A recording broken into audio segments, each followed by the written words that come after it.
Welcome my dear rockets, कैसे हैं आप सभी।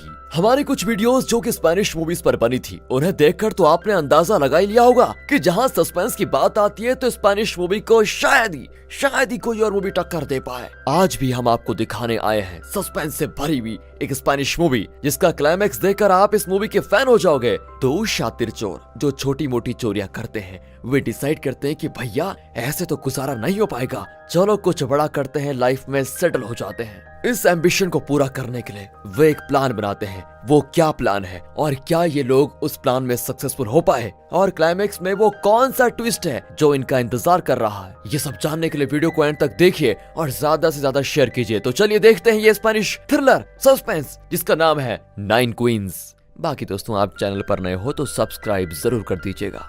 मूवी की शुरुआत में जॉन नाम का आदमी एक सुपरमार्केट के अंदर जाता है। वहाँ इसके अलावा सिर्फ एक और कस्टमर होता है जो अपनी शॉपिंग कर रहा है। जॉन $5 का एक आइटम उठाकर बिलिंग काउंटर में जाता है। कैशियर को देखकर कहता है कि वाह, आजकल अप्सराएं बिलिंग काउंटर में बैठने लगी हैं क्या। ये सुनकर वो शर्मा जाती है। हालांकि जॉन तो सरासर झूठ बोल रहा था। जब पैसे देने होते हैं तो वो अपनी जेब टटोलकर कहता है कि सॉरी, मेरे पास $5 तो नहीं है बल्कि 50 का नोट है। कैशियर कहती है कोई बात नहीं, मेरे पास $10 के 5 नोट हैं। ये कहकर वो $10 के 5 नोट निकाल कर रखती है। अब दोस्तों, नॉर्मल कस्टमर होता तो 50 का नोट उसको देकर 10 के 4 नोट उठा लेता। फिर कैशियर उस आइटम के $5 लेकर बाकी $5 लौटा देती है ना, ऐसा होता। पर अपना जॉन क्या करता है जरा देखिए। वो पैंट पॉकेट में फिर हाथ डालकर कहता है कि सॉरी, मेरे पास भी 10 के 5 नोट हैं, ये लो। कहकर वो अपनी तरफ से $10 के 5 नोट रखता है। अब टेबल पर हो गए हैं पूरे $100। जॉन कहता है आप एक काम कीजिए, कैश काउंटर में आपको छुट्टे की जरूरत पड़ेगी तो आप ये $100 का छुट्टा रख लीजिए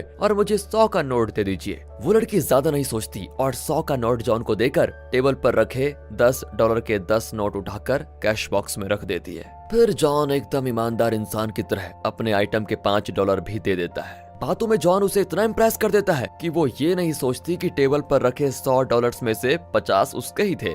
यानी जॉन ने उसे पूरे $50 का चूना लगाकर बेवकूफ बना दिया। अब जॉन अपना गेम खेलकर बाहर जा ही रहा होता है कि तभी उस लड़की की शिफ्ट होती है खत्म और वहाँ पर दूसरी लड़की बिलिंग काउंटर पर आती है। जॉन एक बार तो सफल हो गया। अब वो सोचता है कि क्यों ना इस नई लड़की के साथ भी यही गेम खेलूं। वो फिर वही गेम इस लड़की के साथ खेल रहा होता है कि तभी पहली वाली लड़की मैनेजर के साथ वहाँ कर कहती है कि सर, मुझे इस आदमी पर शक है। इस आदमी ने मुझसे भी यही आइटम खरीदा और मुझे कंफ्यूज करके इसने $50 शायद ज्यादा ले लिए। अब मैनेजर जॉन को पकड़कर पुलिस को कॉल करने के लिए कहता है। तभी वहाँ पर वो दूसरा कस्टमर आकर कहता है कि मैं हूँ पुलिस वाला, बताओ क्या प्रॉब्लम है। जब मैनेजर उसे बताता है तो वो जॉन को रंगे हाथों पकड़ लेता है और मैनेजर से कहता है कि मैं इसे स्टेशन लेकर जा रहा हूँ, आप आकर कंप्लेंट कर दीजिए और फिर ये $50 लेकर जाइए। ये कहकर वो जॉन को घसीट कर बाहर लेकर जाता है। कुछ दूर जाकर वो जॉन को छोड़ देता है और कहता है कि चोरी का सबसे इम्पोर्टेंट रूल ये है कि एक ही जगह पर एक ही टेक्निक दोबारा यूज नहीं करनी चाहिए। बार बार करोगे तो इस तरह पछताओगे,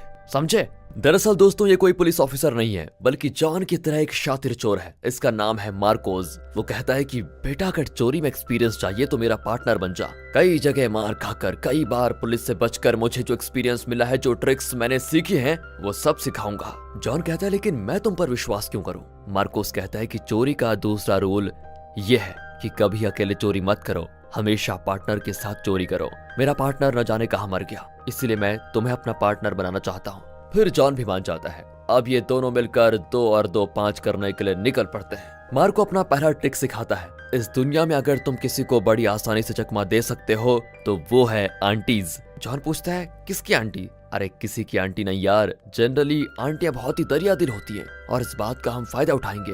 ये कहकर वो एक अपार्टमेंट के एंट्रेंस पर यूं ही किसी का फ्लैट नंबर डायल करके कहता है आंटी मैं आया हूँ। वहाँ से एक औरत कहती है आंटी किसे कहा तुमने, मेरी तो अभी शादी भी नहीं हुई है। दोनों वहाँ से निकलकर दूसरे फ्लैट के दूसरे डोर पर जाते हैं। इस तरह कई फ्लैट्स को ट्राई करने के बाद आखिर में एक डोर पर वो कहता है आंटी मैं आया हूँ। वहाँ पर एक आंटी होती है जो कहती है अरे बेटा गैरी, कैसे आना हुआ।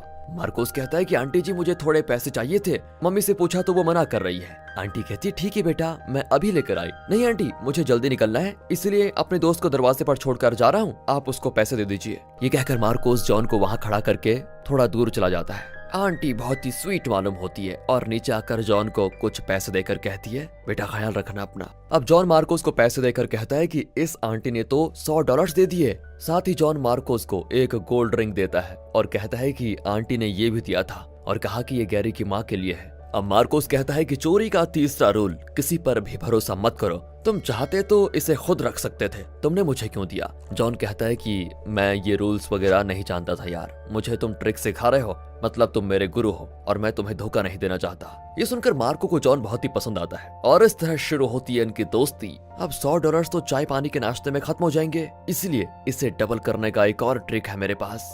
ये कहकर मार्कोस उस नोट का कॉर्नर फाड़ कर रख लेता है और फटा हुआ नोट जाकर जॉन को देकर कहता है तुम उस रेस्टोरेंट में जाकर नाश्ता कर लो। जॉन वैसा ही करता है। जॉन वेटर को फटा हुआ नोट देता है, लेकिन वेटर ज्यादा ध्यान नहीं देता और उसको ले लेता है। फिर नाश्ता खाकर जॉन बाकी के पैसे लेकर आ जाता है। अब मार्कोस उसी रेस्टोरेंट में जाकर कॉफी ऑर्डर करता है। जॉन बाहर खड़ा खड़ा मार्को को अपना फैमिली बैकग्राउंड बता रहा होता है। मेरा बाप एक नंबर का चोर था, एक बार वो पकड़ा गया और अब वो जेल में है। उसे छुड़ाने के लिए मुझे $70,000 चाहिए, इसलिए मुझे चोरी करनी पड़ रही है। वैसे मैं इस फील्ड में बिल्कुल नया हूँ, पर अब तक मैंने $50,000 कमा लिए हैं और अब सिर्फ 20,000 चाहिए। जॉन की बातें सुनते हुए मार्कोस कॉफी पी लेता है और वेटर को बुलाकर पूछता है कि अरे छुट्टा कब दोगे? सर आपने अभी तक पैसे तो दिए ही नहीं। मार्को ऊंची आवाज में कहता है कि अभी अभी तो मैंने $100 तुम्हें दिए। इतने में मैनेजर आ जाता है। मार्कोस उससे भी कंप्लेंट करता है कि मैंने इसे $100 दिए थे और ये कहता है कि नहीं दिए। ये देखिए मेरे 100 का नोट जरा फटा हुआ था और इसका टुकड़ा मेरे पर्स में रह गया। आप जाकर अपने कैश बॉक्स में चेक कीजिए, सब पता चल जाएगा आपको, अभी जाओ। मैनेजर कैश बॉक्स देखकर वापस आता है और मार्को को सॉरी कहकर उसके बाकी पैसे दे देता है। देखा चले ये ट्रिक कैसा लगा तुम्हें? अच्छा तो था गुरु, लेकिन दोबारा नहीं चलेगा। वैसे तुम्हारे मुंह पर तो चोरों वाली रेखा साफ नजर आती है। अच्छा तो क्या तुम्हारे मुंह पे संत महात्मा वाली रेखा है? जॉन कहता है कि चलो इसका भी टेस्ट कर लेते हैं। वहाँ जो लड़की खड़ी है वो तुम्हें अपना पर्स देगी तो मैं मान लूंगा कि तुम मुझसे ज्यादा ईमानदार दिखते हो, और अगर मैं जीता तो वो आंटी वाली जो गोल्ड रिंग है वो मुझे चाहिए। मार्कोस भी चैलेंज एक्सेप्ट कर लेता है। दोनों उस लड़की के पास जाते हैं तो पता चलता है कि वो लड़की नहीं दादी जी हैं। फिर दोनों उसके साथ लिफ्ट में चढ़ जाते हैं। जॉन बीच में ही लिफ्ट के कुछ बटन्स के साथ छेड़छाड़ करके लिफ्ट को 2 बार फ्लोर्स के बीच में रोक देता है और कहता है कि इसे ठीक करने में बहुत देर लग जाएगी। फिर वो किसी तरह चढ़कर ऊपरी फ्लोर पर पहुंच जाता है। फिर वो कहता है कि दादी आइए मैं आपकी मदद करता हूँ। ये कहकर वो अपना हाथ बढ़ाता है। अरे दादी पर्स हाथ में रखकर कैसे चढ़ेंगी आप? आपके पास जो आदमी खड़ा है उसे पर्स देकर आप जल्दी से ऊपर चढ़ जाइए। अब दादी मार्कोस को एक नजर देखती है, ये तो एकदम चोर लगता है। ये सोचकर वो जॉन को अपना पर्स दे देती है। फिर तीनों वहाँ से बाहर निकल जाते हैं। अब जॉन कहता है कि देखा तुमने, तुम्हें देखते ही वो जान गई कि तुम एक नंबर के चोर हो। हाँ यार तू एकदम ठीक बोल रहा है। चोरी का नेक्स्ट रूल है कि देखने में एकदम इनोसेंट लगो। उस मामले में इस जॉब के लिए मुझसे ज्यादा क्वालिफाइड तुम लगते हो। अब मेरा साथ कभी मत छोड़ना। ये कहकर वो जॉन को सोने का रिंग दे देता है। इस तरह दोनों चोरों की पार्टनरशिप होती है शुरू। दोनों के रेस्टोरेंट में बैठे होते हैं और तभी एक आदमी मार्कोस को फोन ला कर देता है। दरअसल मार्कोस की बहन कॉल करके उसे एक होटल में बुलाती है। मार्कोस जॉन को लेकर वहां जाता है जो कि एक 5 स्टार होटल है। जॉन पूछता है तुम तो सड़क छाप हो और तुम्हारी बहन क्या 5 स्टार होटल में चोरी करती है? नहीं यार वो चोर नहीं है, यहाँ काम करती है। मेरा एक भाई भी है। दरअसल जब मार्कोस के पिता मरे थे तब उन्होंने तीनों बच्चों को अपनी प्रॉपर्टी का इक्वल शेयर दिया था, लेकिन अपना मार्कोस तीनों का हिस्सा हड़प गया था। इस वजह से उसकी बहन उस पर बहुत गुस्सा है। लेकिन मार्कोस का भाई मार्कोस को बहुत पसंद करता है क्योंकि वो नहीं जानता कि मार्कोस एक चोर है। अब मार्कोस की बहन आती है तो उसे देखकर जॉन का मुंह खुला का खुला रह जाता है। बहन का नाम है वलेरिया और वो मार्कोस को डांटती है कि यहाँ भी आ गए चोरी करने। देखो मजाक मत करो, तुमने खुद मुझे बुलाया है। अच्छा बच्चों, अगर तुम चोरी करने नहीं आए तो तुम्हारा वो बूढ़ा पार्टनर यहाँ क्या कर रहा है? दरअसल मार्कोस का पुराना पार्टनर एक बूढ़ा आदमी है जो होटल में आया था और अचानक उसकी तबीयत खराब हो गई थी, इसलिए वलेरिया ने मार्कोस को बुलाया था। मार्कोस पूछता है कि दादू तुम 5 स्टार होटल में क्या कर रहे हो? वो बूढ़ा जिसका नाम सैंडर्स है वो बताता है कि तुमसे अलग होने के बाद मैं किसी बड़ी जगह पर हाथ मारना चाहता था, तब मुझे ये मिला। ये कहकर वो एक न्यूज़पेपर दिखाता है जिसमें लिखा होता है कि एक बहुत बड़ा बिजनेसमैन फॉरेन जाने वाला है। ये बहुत ही पैसे वाला है और एक रियल स्टैंप्स कलेक्ट करना इसकी हॉबी है। मेरी बहन के पास एक स्टैंप है जिसे 9 क्वींस स्टैंप कहा जाता है। ये बहुत ही रेयर स्टैंप है और मुझे पता है कि वो बिजनेसमैन इसे बहुत सारे पैसे देकर खरीद लेगा, इसीलिए मैंने अपनी बहन से ये स्टैंप मांगा पर उसने देने से मना कर दिया। मैंने भी अपना दिमाग लगाया और बिल्कुल उसी की तरह का एक फेक स्टैंप बनाया। उसे उस बिजनेसमैन को बेचने के लिए मैं इस होटल में आया था, लेकिन क्या करूं, इस उम्र में भाग दौड़ नहीं होती और मेरी तबीयत खराब हो गई। वो बिजनेसमैन सिर्फ आज यहाँ पर रहेगा, इसीलिए इस स्टैंप को उसे बेचने में तुम मेरी मदद करो। मार्कोस मान जाता है लेकिन 90% शेयर मांगता है। सैंडर्स कहता है कि प्लान बनाऊं मैं, क्लाइंट ढूंढूं मैं और तुम्हें 90% दूं। मार्कोस कहता है कि हाँ बूढ़े, क्योंकि प्लान तो कोई भी बना सकता है, लेकिन उसे एग्जीक्यूट करने में जो रिस्क है उसके लिए मांग रहा हूँ मैं 90%। फिर सैंडर्स भी मान जाता है। अब सैंडर्स ने जो फेक स्टैंप बनाया वो सैंडर्स की पत्नी के पास है और ओरिजिनल स्टैंप सैंडर्स की बहन के पास। मार्को पूछता है कि अगर बिजनेसमैन को पता चल गया कि ये फेक है तो हम क्या करेंगे। सैंडर्स कहता है कि अरे वो बिजनेसमैन आदमी बहुत ही बिजी है, स्टैंप को लैब में ले जाकर टेस्ट करने का टाइम उसके पास नहीं होगा, और मैंने जो स्टैंप रेडी किया है वो सिर्फ लैब टेस्ट में पहचाना जा सकता है। वो बिजनेसमैन जरूर ऑन द स्पॉट टेस्ट करेगा और मेरा स्टैंप उसमें जरूर पास होगा, इसकी मैं गारंटी देता हूँ। इतने में वो बिजनेसमैन होटल में आ जाता है और वलेरिया के साथ उसका रवैया देखकर मार्कोस समझ जाता है कि बिजनेसमैन को वलेरिया पसंद है। मार्कोस और जॉन अपने मिशन के लिए मैदान में उतर जाते हैं। पहले वे सैंडर्स की वाइफ से वो फेक स्टैंप लेने जाते हैं। जॉन पूछता है क्या मुझे भी प्रॉफिट में कुछ शेयर मिलेगा। हाँ, तुम्हें 10% तो मैं दे ही सकता हूँ। ओह, तो मुझे और सैंडर्स को सिर्फ 10% और तुम्हें 80%। हाँ भाई, असली काम तो मैं ही कर रहा हूँ, तुम तो सिर्फ मेरी मदद कर रहे हो। तुम अपनी तरफ से इस मिशन में कुछ करके दिखाओ तो मैं तुम्हारा शेयर बढ़ा दूंगा। फिर मार्को सैंडर की वाइफ से पूछता है कि दादी, सैंडर्स ने मुझे भेजा है और 9 क्वींस वाला स्टैंप लाने को कहा। मार्कोस को देखकर वो कहती है चोर उचक्के कहीं के, तुम्हें मैं स्टैंप क्यों दूंगी, जाकर सैंडर्स को लेकर आ। हे भगवान, आजकल चोरों को राज चल रहा है, ये कहकर वो दरवाजा ही बंद कर देती है। जॉन कहता है कि मैंने तो पहले ही कहा था कि तुम्हारे माथे पर कैपिटल लेटर में चोर लिखा है। अब मैं ट्राई करता हूँ, और अगर बुढ़िया ने मुझे स्टैंप दे दिया तो मुझे 30% चाहिए। बोलो मंजूर है। एन वक्त पर जॉन की समझदारी अगर आपको पसंद आ गई हो दोस्तों तो वीडियो को लाइक कीजिए। मार्कोस भी मान जाता है। जॉन का चेहरा देखकर सैंडर्स की वाइफ सोचती है कि ये तो दूध पीता बच्चा लगता है, जरूर अच्छा लड़का होगा। वो जॉन को स्टैंप दे देती है। अब इनके पास 9 क्वींस का डुप्लीकेट स्टैंप है, लेकिन इसे वे डायरेक्टली लेकर जाकर उस बिजनेसमैन को नहीं दे सकते क्योंकि उसे शक होगा। इसीलिए इन्हें इनडायरेक्टली उसे इन्फॉर्मेशन देनी होगी कि हमारे पास 9 क्वींस का स्टैंप है। अब वे देखते हैं कि बिजनेसमैन बाथरूम जा रहा है। तभी मार्कोस भी उसके पीछे जाकर फोन पर बात करने लगता है कि हाँ, मेरे पास 9 क्वींस वाला स्टैंप है, मुझे कोई बायर दिला दे यार, बहुत जरूरत है उसकी। उसकी बातें वो बिजनेसमैन भी सुन रहा था। इसी बीच एक पुलिस वाला आकर मार्कोस को पकड़कर पूछता है तुम कौन हो, चेहरे से तो चोर ही लगते हो। मार्कोस कहता है कि मेरे पास 9 क्वींस वाला स्टैंप है, उसे बेचने की कोशिश कर रहा हूँ। इतने में वो बिजनेसमैन बाथरूम से बाहर आकर पुलिस से कहता है कि मैं ही वो बायर हूँ, आप उसे छोड़ दीजिए। इस पर पुलिस वाला उसे छोड़ देता है। बिजनेसमैन मार्कोस को अपने कमरे में बुलाता है। उसके जाने के बाद मार्कोस और पुलिस वाला मिलकर खूब हंसते हैं। दरअसल ये पुलिस वाला कोई और नहीं, मार्कोस का ही आदमी था। उसने इसीलिए ड्रामा किया था क्योंकि कोई नॉर्मल चोर होता तो पुलिस के आते ही भागने की कोशिश करता, पर वो बिजनेसमैन को यकीन दिलाना चाहता था कि मैं तो एकदम ईमानदार हूँ और पुलिस से भी नहीं डरता। फिर मार्कोस और जॉन बिजनेसमैन से मिलते हैं। वो प्रूफ मांगता है तो मार्कोस उसे उस फेक स्टैंप का फोटो दिखाता है। बिजनेसमैन कहता है कि 1 घंटे के बाद तुम वो स्टैंप लाकर मुझे दो, मेरा एक्सपर्ट उसे टेस्ट करके बता देगा कि वो ओरिजिनल है या फेक, और फिर इसकी कीमत डिसाइड करेंगे। ठीक 1 घंटे के बाद मार्कोस और जॉन उस फेक स्टैंप को लेकर बिजनेसमैन के पास आ जाते हैं। ये लोग सोचते हैं कि स्टैंप के 30-40 हजार डॉलर तो मिल जाएं तो काफी है। बिजनेसमैन का एक्सपर्ट कहता है कि इसे ठीक से जज करने के लिए तो लैब में भेजना पड़ेगा। बिजनेसमैन कहता है कि अरे मेरे पास उतना टाइम नहीं है, कल मुझे फौरन जाना है, तुमसे जितना हो सके यहीं पर टेस्ट करके बताओ। एक्सपर्ट उसे चेक करके कहता है कि सर ये ओरिजिनल है। ये एक्सपर्ट ऐसा क्यों कह रहा है, आपको आइडिया है दोस्तों कुछ? देखते हैं, कमेंट्स में बता दीजिए, देखते हैं आपका अंदाजा सही लगा कि नहीं। मार्कोस और जॉन चैन की सांस लेते हैं। बिजनेसमैन कहता है कि स्टैंप का मैं 2.5 से 3 लाख डॉलर दे सकता हूँ। अमाउंट को सुनकर मार्कोस की बोलती बंद हो जाती है, पर जॉन कुछ ज्यादा ही एक्टिंग करने लगता है कि 3 लाख का हम क्या अचार डालेंगे, इस स्टैंप की कीमत शायद आप नहीं जानते। चलो मार्कोस, हम कोई और बायर ढूंढ लेंगे। मार्कोस उसे चुप कराने की कोशिश करता रहता है लेकिन वो नहीं मानता। तभी बिजनेसमैन कहता है कि ठीक है, मैं 4.5 लाख डॉलर देने को तैयार हूँ। अगर डील मंजूर हो तो आज रात इस स्टैंप को लेकर मेरे पास आ जाना, मैं पैसे देकर इसको ले लूंगा और कल सुबह यहाँ से निकल जाऊंगा। 4.5 लाख सुनकर दोनों शॉक में होते हैं और बाहर आते हैं, पर वहाँ बिजनेसमैन का वो एक्सपर्ट खड़ा होता है और पूछता है कि मेरा शेयर कब दोगे भाइयों?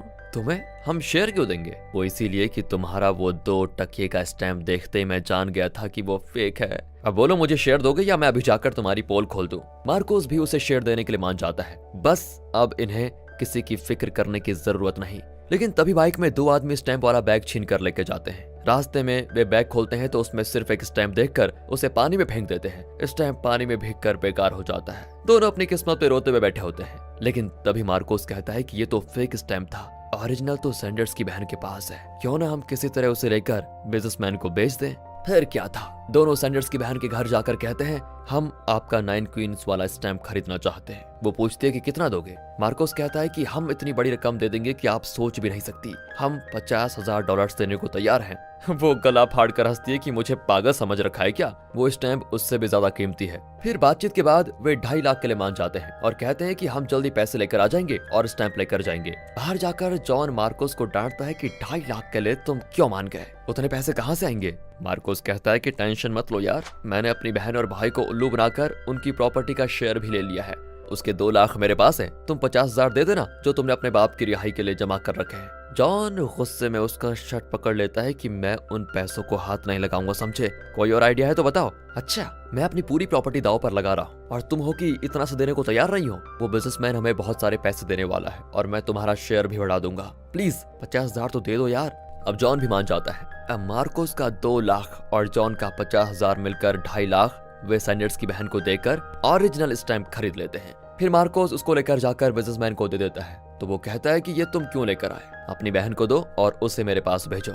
मुझे सिर्फ स्टैम्प ही नहीं, तुम्हारी बहन भी चाहिए। कल सुबह फौरन जाने से पहले मैं तुम्हारी बहन वलेरिया को पैसे देकर जाऊंगा। अपनी बहन के लिए ऐसी घटिया बात सुनकर मार्कोस को तो गुस्सा आना चाहिए, लेकिन उसे कोई फर्क नहीं पड़ता, उससे तो सिर्फ पैसों से मतलब है। इसकी हिम्मत तो देखो, जाकर बहन से पूछ भी लेता है। वो मार्कोस के मुंह पे थूक देती है कि तुम भाई हो या दलाल। मार्कोस जरा भी दुखी नहीं होता और कहता है मैंने जो तुम्हारी प्रॉपर्टी ली थी वो मैं वापस करने को तैयार हूँ, तुम बस मेरा ये काम कर दो। इस पर वलेरिया कहती है कि ठीक है, लेकिन उससे पहले तुम हमारे भाई को बता दो कि तुम कितने घटिया किस्म के इंसान हो, क्योंकि वो तुम्हें बहुत ही अच्छा आदमी समझ रहा है। मार्कोस भी अपने भाई को बता देता है कि मैं क्या क्या काम करता हूँ और ये भी कि पैसों के अलावा मेरी जिंदगी का कोई मकसद नहीं है। मार्कोस का भाई उसे बहुत मारता है क्योंकि उसे मार्कोस पर बहुत विश्वास था। अब मार खाने के बाद वो वलेरिया से कहता है अब तुम ये स्टैम्प लेकर उस बिजनेसमैन के कमरे में जाओ। वलेरिया वैसा ही करती है। अगले दिन बिजनेसमैन एयरपोर्ट के लिए निकल रहा होता है कि मार्कोस उसे रोककर स्टैम्प के लिए पैसे मांगता है। बिजनेसमैन कहता है कि वो तो मैंने कल रात ही तुम्हारी बहन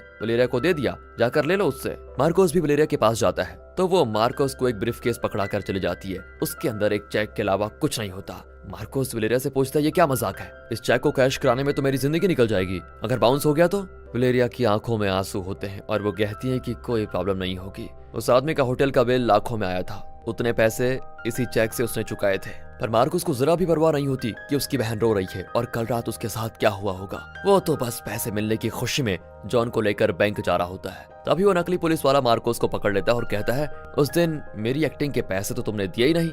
उसके हाथ में गन भी होती है। वो कहता है कि चुपचाप वो चेक मुझे दे दो वरना यहीं पर तुम्हें गोली से उड़ा दूंगा। जॉन ये सब कुछ देख रहा होता है लेकिन वो जरा भी टेंशन नहीं लेता और कहता है कि जरा चला तो गोली। क्यों मार्कोस, तुमने मुझे इतना बेवकूफ समझा हुआ है क्या? मेरे और तुम्हारे अलावा कोई नहीं जानता कि उस बिजनेसमैन ने कैश नहीं चेक दिया है। इस नकली पुलिस वाले को कैसे पता चला? तुम दोनों ने ड्रामा अच्छा किया। तुम्हें क्या लगा कि तुम्हें बचाने के लिए मैं ये चेक इस आदमी को दे दूंगा और फिर तुम इससे ये चेक ले लोगे? नो चांस गुरुजी, मैं इतना भी भोला भाला नहीं हूँ। मार्कोस उस आदमी को मारने लगता है कि तुझे चेक किसने बोलने को कहा था? एक छोटा सा डायलॉग भी तुझसे ठीक से नहीं बोला गया। सॉरी यार जॉन, गलती हो गई, माफ कर दे। चल बैंक जाकर इसे कैश करवाते हैं, तुम अपना 30% ले लेना। फिर दोनों बैंक जाते हैं तो वहाँ बहुत भीड़ होती है। मार्कोस क्लर्क से पूछता है कि सर मेरा ये चेक क्लियर करवा दीजिए। वो हंसता है कि अभी यहाँ बैंक का दिवाला निकल चुका है और तुझे चेक की पड़ी है, बैंक में पैसा ही नहीं है। जाओ जाकर इस कैश को फ्रेम लगवा कर घर में टांग दो। बस अब मार्कोस और जॉन दोनों ही अपना सब कुछ खो चुके थे। मार्कोस के 2 लाख और जॉन के 50,000 हाथ से निकल चुके थे।